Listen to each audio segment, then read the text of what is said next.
Hey everyone, welcome back to the Theater Podcast. I'm Alan Seals, and today's guest, Eric Sirakian, continues our takeover from the Kite Runner on Broadway.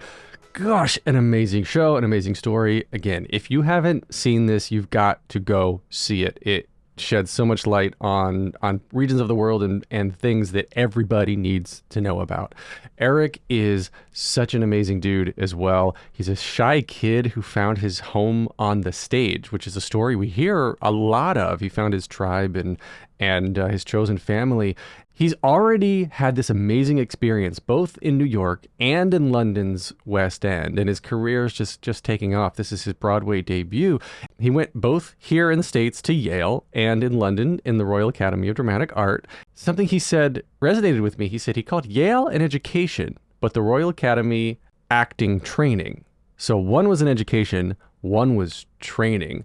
Two different approaches to the craft. I'll let him tell it because I'm about to butcher the story. But Eric, if you're listening, thank you for sharing an amazing, amazing time. And the vulnerability he has to have on stage every night is admirable. And we talk about how to come back from that, how to come back, go to that character, go to that dark place, and then come back and be Eric again. You have to let it go. So cannot wait to share this episode with you. Find me online, Instagram, Twitter, TikTok. Is there anywhere else? Facebook? Yeah, I'm still on Facebook. And follow, give a like, give a rating, give a review. 5 stars, please. That's what the Uber drivers say, right? I don't know. And now everybody please enjoy this episode with Eric Sirakian. Here you go. 1, 2, 3.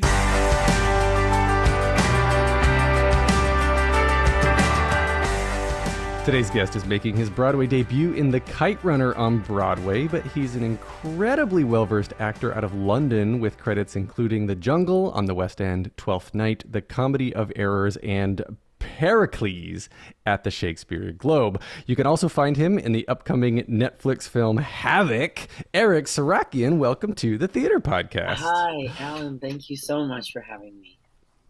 Those Pericles, those old Greek names that always get me. I instead of Socrates, I always in my head I'm like Socrates. Nope, gotta get it right.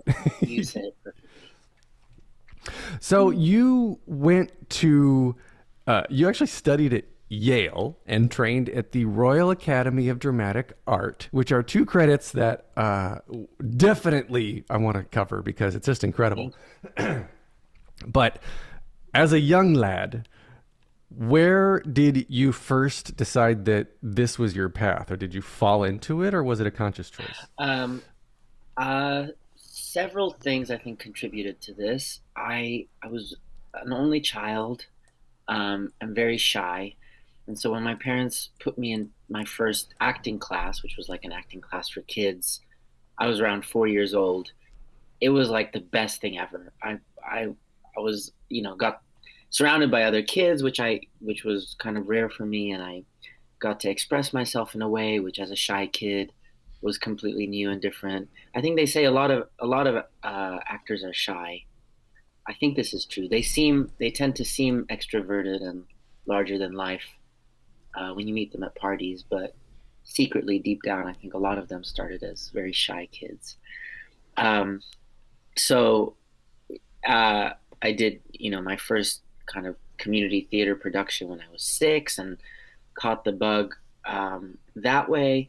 Another thing that happened in my life, which was a huge blessing, was I had a great aunt and uncle in London who we used to visit. And my parents, starting when I was really young, maybe like 8, would even put me on a plane sometimes and send me off to London on my own to visit for a couple of weeks and then come back. When you were 8? Yeah, during my school vacations. So, and they introduced me to the theater in London, starting with musicals and then working up to plays, and I just completely fell in love. So London, I guess, was the place where I really thought, this is it. This is what I have to do. Which is why I always wanted to go back there, which is why. Yeah, you had this multicultural experience to kind of get the Americanized version and the we'll call it the classic version, because it's interesting to me because when I talk to people on the West End, the culture out there, the attitude towards the arts is so, it's different in that, and tell me if you experience the same thing, but I was going to say it's different in that here in the States it feels like everyone's treated more like a celebrity, whereas in the UK and London, out there in Europe, everyone it's treated more like a necessity. Does that make sense? You mean acting and theater? Yeah, acting, because it's like part of life. You just go out to the theater, whereas in the States, it's it's how many followers you've got on Instagram and what headlines you're making. Whereas in the UK, the West End, it's just this is what we have to do. This is storytelling. This is art. Yeah, unfortunately, recently, I think London's West End is coming to resemble Broadway more and more in that way. I mean, what you're saying certainly was very true 10 years ago, and hopefully will stay true. I just see a trend of the celebrity thing happening now a little bit over there as well. Well, you don't have a British accent, so I assume grew up, if not were born in America. So, are you? What's your heritage now? Because I know that you do have some heritage, and from a family perspective that is from Afghanistan and whatnot, right? No, my family is Armenian actually. Oh, Armenian. Yeah, Okay. so same part of the world, but I had to do a lot of research on the Afghanistan side of things to learn about that culture because it was very new to me. So, but you were you born in America and then like I guess okay, I'm asking 5 million questions at once right now because I have so much I want to ask you about. Okay, so start out. Okay, talk about the Armenian heritage. So yeah, I'm a first generation American, but I'm also 100% Armenian on both sides. My parents were both Armenian, met in the Boston area when they were students, and yeah, I'm very, very close to that culture and that language. It was my first language when I was growing up, so I learned English when I went to school when I was around 5, and yeah, it's a very important part of who I am. We are a small tribe, the Armenians, but we're very, very proud and um, I would say very accomplished for being small in numbers. Kim Kardashian is who often comes to mind, but we have lots of amazing artists and innovators and leaders all around the world. Okay, so Armenian, then it sounds like your parents met in Boston when they were going to school, and I guess when they were putting you in performing in classes and whatnot when you were 4, and then you were starting to do theater and whatnot, did they always support that side of you, or were they more academic focused? Were they always more like, well, always get a fallback, or Well, what was sort of that upbringing?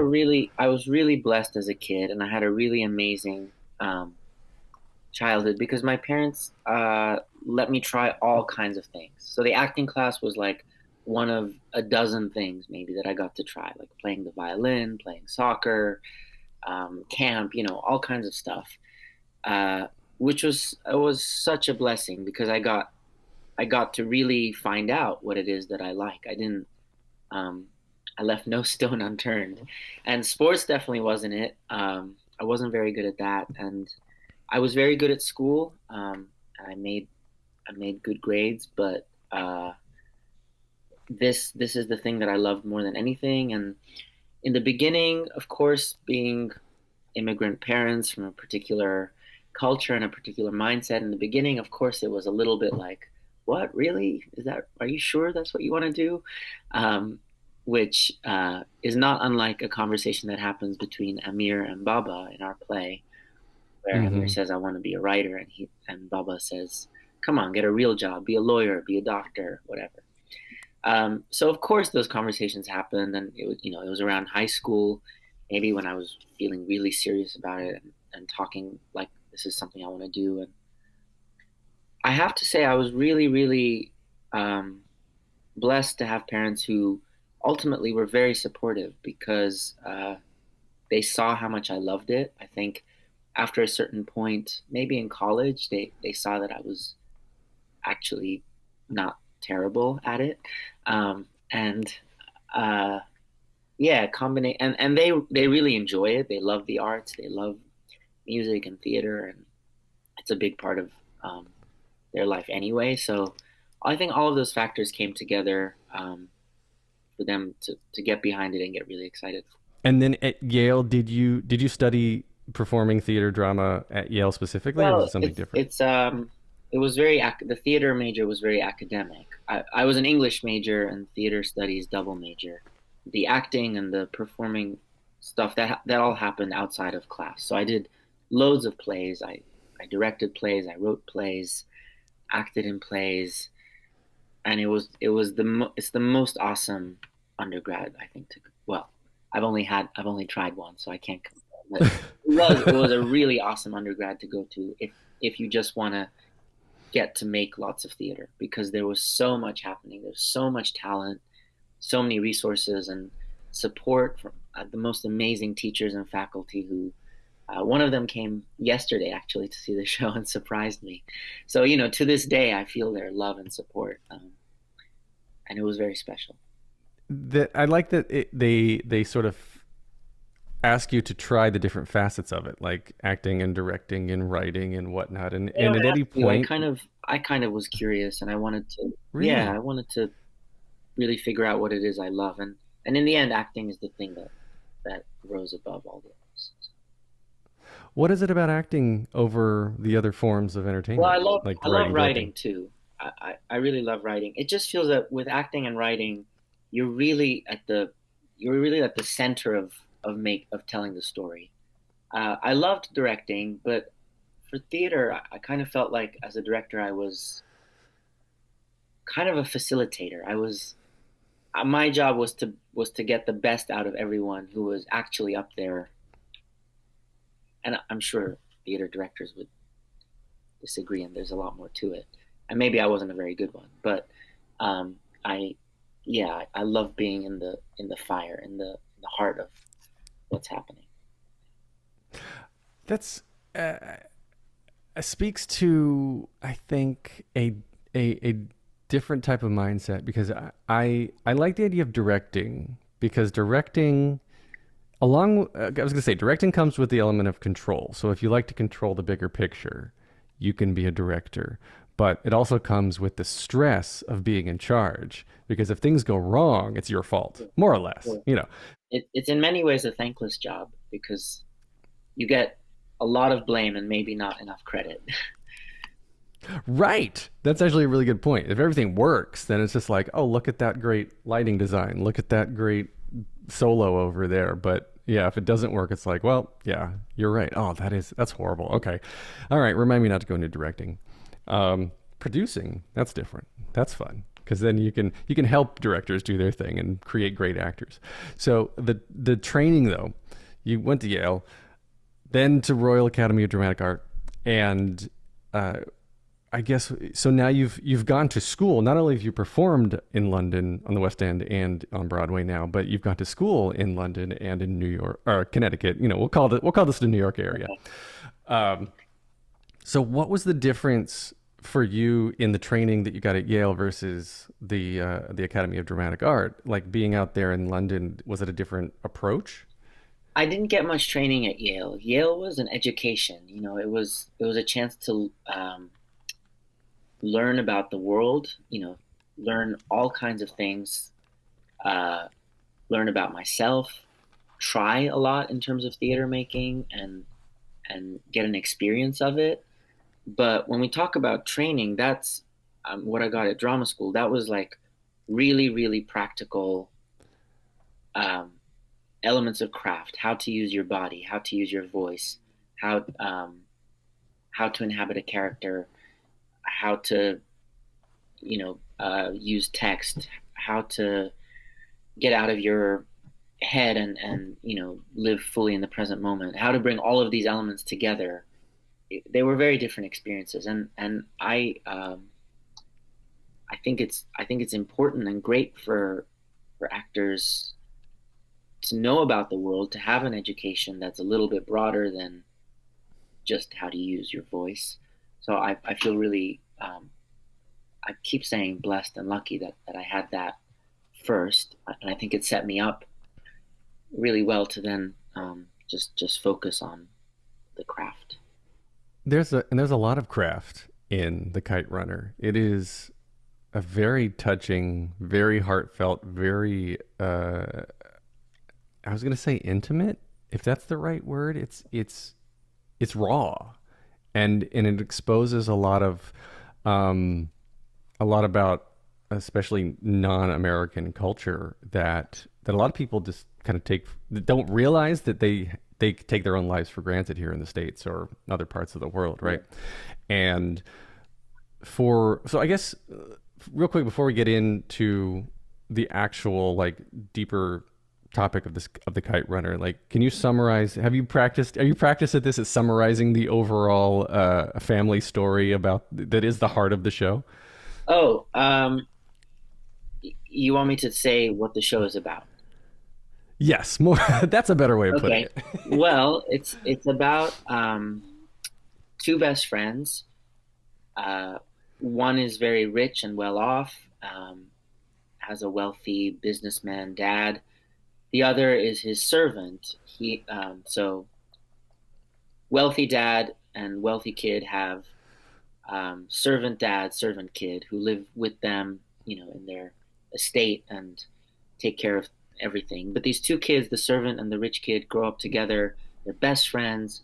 Something really, really bad happens where the wealthy kid ends up betraying the servant kid and spends his whole life um, with guilt about that decision and that moment of his life. And in the after going to America, becoming really successful as a writer, getting married, having a great life, basically, he's called back to Afghanistan to do something which will redeem himself for the wrong that he committed when he was 12 years old. That's it's a good summary. You left out the really the surprise twists for anyone who hasn't read the book or seen the show Well, yet, yeah, I which don't is good, which is good. put Yeah, in too many spoilers. So yeah. You don't want to give away most spoilers. people know. So Most people come to the show having read the book. So, but you don't have to. yeah, Is yeah, the yeah. point. You can. It's a good experience, I think, if you haven't. Oh, it totally is. And in the way though it translated from the book to stage, it doesn't leave anything out as No, far as I can no, tell. it's Like the very, whole story is there. yeah, it's very faithful to the book. So Yeah, the whole story is there, and the way like Salar, the tabla player, and like you and the rest of the cast are using the instruments, the handheld noise makers, yeah, instruments on stage, right? Like the whole thing is like watching a movie because we've got underscoring the entire time. It's not a musical. There's no singing, but there's music and rhythm and whether we realize it or not, after 3 minutes in, the music just becomes part of the story along with yeah, the it's the so. things that make the wind noise and I think everything. what Solar does, especially, is amazing. It's so much the emotional core of what we're doing. Without it, I don't think, yeah, it would be nearly as impactful. Music is just so powerful. Oh, absolutely. So when did you first then really start getting connected with the process of being involved with this production of the Kite Runner? Well, I found out that I was gonna be doing it at the very beginning of March, but we weren't starting rehearsals until beginning of June. So that gave me about, what is that, 3 months to prepare on my own. And I knew I was gonna have to use that time because rehearsal period was very short. It was only 3 weeks in the rehearsal room, 1 week of tech, a couple weeks of previews. But um, with this kind of story, and especially like I mentioned before, in entering and inhabiting a culture which is different from my own, um, I knew I was going to need, all the time I could get. So it started for me in, I guess in February when we were auditioning. That's when it really started. That's when I started investigating the story and rereading the book and everything. But then, yeah, the research and prep in earnest began in March. Well, how did the audition come around? Because you said you auditioned in February, this 2022, and the production was already in was on the West End, doing well out there. And like Damian Sandus, the associate director, came over with the production and helped stand it up here in on Broadway and whatnot. So, I guess at what point did you find out that you were going? Did you know you were going in specifically for one role or the other, or was it just kind of coming in and doing your monologue and they'll place you where they like you? So the production was in the West End a few years ago. It was actually on the West End while I was still in drama school, um, and I had heard about it. I had good friends who were in it, um, so I knew a little bit about it. And when I heard it was going to be in New York, I wrote to one of those friends who was in the show, and I said, I just read the breakdown for this. Do you think I would be good as Hassan and Sohrab? That seems like a really interesting role. And he said, yeah, you should give it a go. I mean, he wasn't hugely for or against me trying, but I think just having someone say, yeah, give it a go, gave me enough confidence to put my name forward. I went to the open call audition, the Actors Equity open call, because I'm a member of Actors Equity. Um, and that was on Zoom. Actually, the entire process was on Zoom, which worked Wow. out great for me because I was in London. I wasn't living in New York at the time. Uh, so I did that. They asked me to send in a tape for Hassan and Sohrab after that initial meeting with the casting director, Laura Stanzik. Then there were three meetings with Giles and our director and the rest of the creative team that followed that. So it was like a 5-step process before I finally got the offer. Um, all virtual, all on Zoom. Giles and I did meet in London after I had gotten the role, just to touch base, and I had some questions and wanted to, yeah, wanted to uh, get some more information from him before we started. But everything up until the offer was on a screen, which is very, very strange and also really lucky for me being Wow. abroad. That's so cool. I didn't realize that it was all that you were auditioning for New York from London. Yeah, that's really really neat, and especially. I mean, I guess Sarab too, but I was gonna say especially Hassan. Like there are some just horrible things that happen to both of these children in the Yeah. story, and I guess when you are approaching this, when you're starting to study the text and build these two characters, and you have to build two characters, right? They're two distinct, different people in the same show. So you're one act or one character in the act one and the other character in act two. And when you're starting to approach this, given the subject matter, like how did they work with you on making this seem real without it going too far? And then also the latter part of the question is like how do you Eric separate yourself from this at the end of the night and go home and not let it affect you? That's a really big question. So, in terms of making the scene real and everything, we have a brilliant fight director, Tom Shull. He's one of the best. He's done probably every other show you've seen on Broadway, if not more. Um, and we he just has a really great eye for storytelling. So we made sure that that it was very clearly and tastefully told, so that the audience would understand what happens without um, without going over the top with it. Uh, because actually, in I think the power of suggestion is sometimes a lot greater than actual visual representation. Leave it to your imagination; it can get worse. Yeah, Yeah. exactly. So that's how we did it. That was the approach, and everyone was really. Um, I mean, every night, everyone who does that scene is really kind and respectful, and we always practice it at fight call before we open the house. Um, in terms of dealing with the heavier subject matter, I take a shower after every show. Even on a two-show day, even if we have a matinee, I take a shower because I don't like to enter the world carrying any of that. Um, I think my training probably really uh, built up my inner strength, my ability to step in and out of roles and separate myself. But certain roles do require a little bit of extra self-care, and I don't shower after every play that I do. This one I do have to. So that's really interesting. So you're like washing off the ick, the story, so you can become Eric again. It's like metaphorical and literal that you're just like, all right, Yeah, it's just letting it all go down kind the of a drain right now. ritual to remind me to separate, from all of it. And it does Is work. that part of It's the yeah.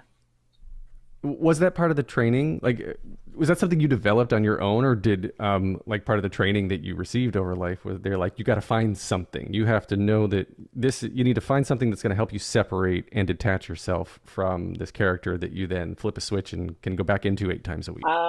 They didn't really put it that way, but what happens in training is that you really are pushed to extremes. You really are made to go to some really really dark places and some really scary places within a very very safe environment. So you know, having to learn that on your own on a job, I think would be really hard. But within the context of drama school, where you have lots of support and the wisdom of your teachers and everything, um, I got to practice doing this type of thing, and I got in practicing. I also had a chance to experiment with and figure out what works for me in terms of all the stuff I do around it to make it possible. Like something I took up in drama school, this was in our second year, we were doing Greek tragedy, and it was really a really hard project. It was one of my hardest projects. I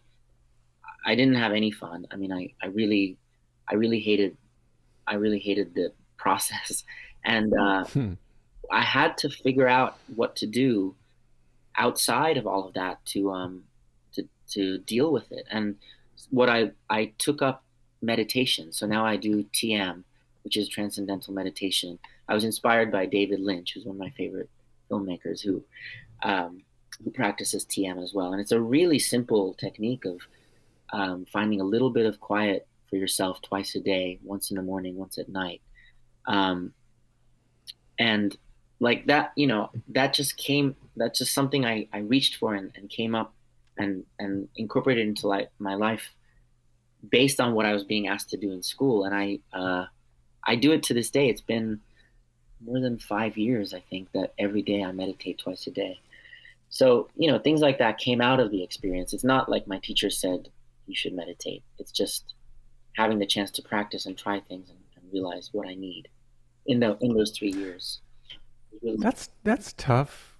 And I've heard stories about this that are similar. Is that really serious drama training, acting training is essentially can be compared to group therapy, because you're going down some very dark places, or exploring things that are really uncomfortable about yourself, and you're doing it in a room of sometimes relative strangers, but you have to be made to feel safe, and you can't feel judged. And I just think that's incredibly hard, and it's probably a good way to weed out people who really can't take it very seriously, or aren't comfortable going to that extra dark place, right? yeah, the difference between acting and therapy is like therapy is for yourself, it's to heal yourself, and acting is in service of something. So you might need a lot of therapy to do acting, but they're definitely not the same.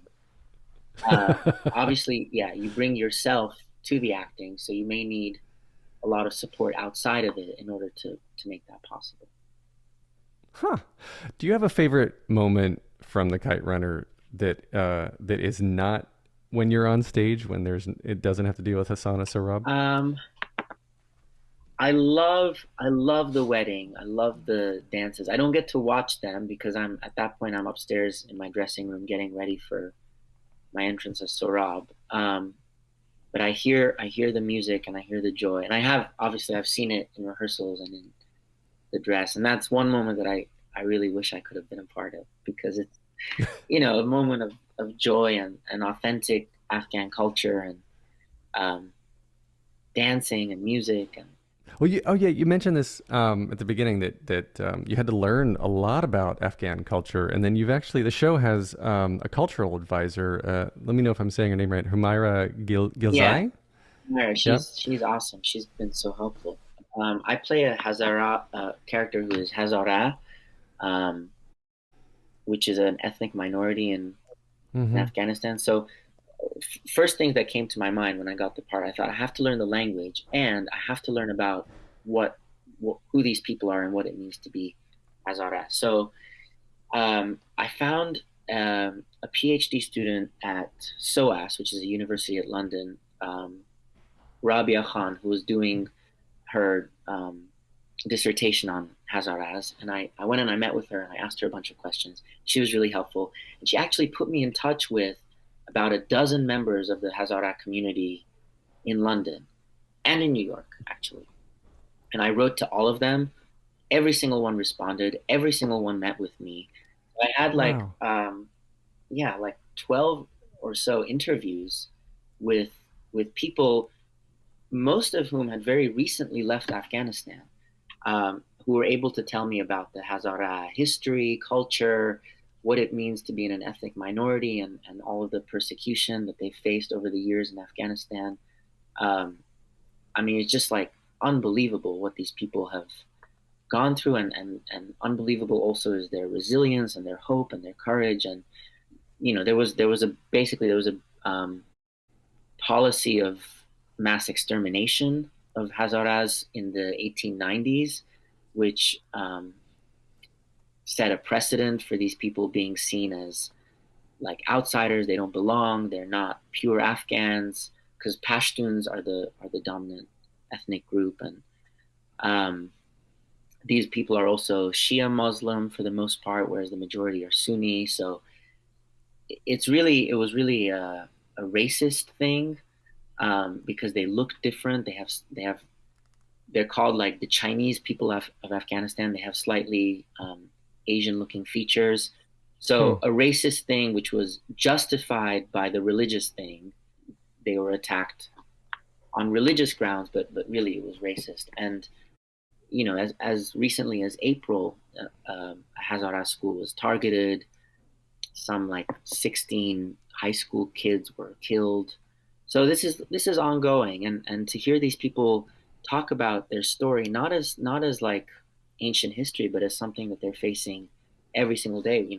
Most of them had relatives still in the country, and that also was like a huge motivator to really do right by them. To tell this story well and to learn about it, to tell it properly, to do a good job. So I'm so grateful to all of them for they were so generous. I felt a lot of parallels between my history as an Armenian and what these people are going through. There was an Armenian genocide in 1915, and my people have faced persecution at the hands of the Turks. I would say it's more ancient history, but there was a recent war with Azerbaijan, which shows that kind of animosity and hatred towards Armenians continues. So, yeah, I felt a bond with these people in terms of shared history and yeah, made me really excited to be able to tell this story. What I really love is that it's just so rich. The story is so rich. It offers so much for an actor to explore. I mean, we haven't even talked about the whole exploration of what it means to be 11, as an Yeah. actor who's not 11 and inhabiting that physically. And uh, there's just so much to explore, and it's so cool when you get a role like that maybe, I mean, I guess this is slight nerd in me speaking up, but really get excited when there's a lot to dig into and explore. Well, I think it goes to show that you love the work, you love the craft, and this is what you need to be doing because you're putting the time in to make it real and authentic and taking it with you, learning the language, learning the food, learning all about the history. The history is probably one of the most important things that everyone should know about. And that's part of what the Kite Runner, I mean, it's a fictional story, but it's based on completely true events that are being paralleled even to today. It's really sad. Yeah. Well, on that high note, let's wrap up with three questions, closing standard questions I ask everybody. So the first one, just very simply, is what motivates you? I get really excited. There's still like a little kid in me when I watch something, whether it's a play or a movie, or I read something, a story that just like completely transports me and takes me on a journey and teaches me something about the world, or inspires me by its beauty, by the sheer brilliance of the talent behind it, or I'm still awestruck by works of art. And that's, if I can work towards that, if I can create, a meaningful experience in someone else's life, that's the best thing. I mean, a metaphor for this, I love cooking when I have an audience. I love to put something in front of someone and they say, "Oh, that's so delicious. Thank you so much." I think acting is the same. You can offer something that makes somebody's day better. All right. So the next question is, what advice would you give to your younger self and younger people listening now, starting out down a similar path? Wow. A lot, but maybe most simply, if you love it, if you really love it, and if you really desire it, and if you focus on those things rather than all of the fear and anxiety and worry and practical concerns and whatever, if your love and your desire lead you, then everything works out. That's beautiful. There's our mic drop quote right there. All right, last question. This is super hard. If you could only see one show for the rest of your life, but you could see it as many times as you want, what would you see? Oh my God. A show like a theater show. Sure. First thing that comes to mind. Oh my God. As many times as I want. Like a show, not like a play in different productions, or... Well, interpret it. I let everyone interpret it how they want to. So, like, what do you most desire to see over and over again, even in different incarnations? Okay. I'd have to pick. I mean, I can never get tired of, like, Tennessee Williams. I'll say A Streetcar Named Desire. I could see that a million times. Well, now you got to go see Cat on a Hot Tin Roof off Broadway if your schedules don't completely conflict. But yeah, that's good. Okay, where can we find you on social media? Well, I'm new to Instagram, but I now have Instagram. I'm on Facebook, and I barely on Twitter, but I also have Twitter. That works. Well, Twitter, who knows what's going to happen with Elon buying it or not buying it? Who knows? You can get more of me and more episodes like this at thetheaterpodcast.com. I'm on Instagram, Twitter, and TikTok. Yeah, I'm on TikTok. I'll say I'm on TikTok. Please leave a rating and a review wherever you are listening. Thank you to Jukebox the Ghost for the intro and outro music, and Eric Sirakian, thank you so much. I've had such a good chat. Yeah, I really appreciate it. Take a deep breath, make the world a little colorful.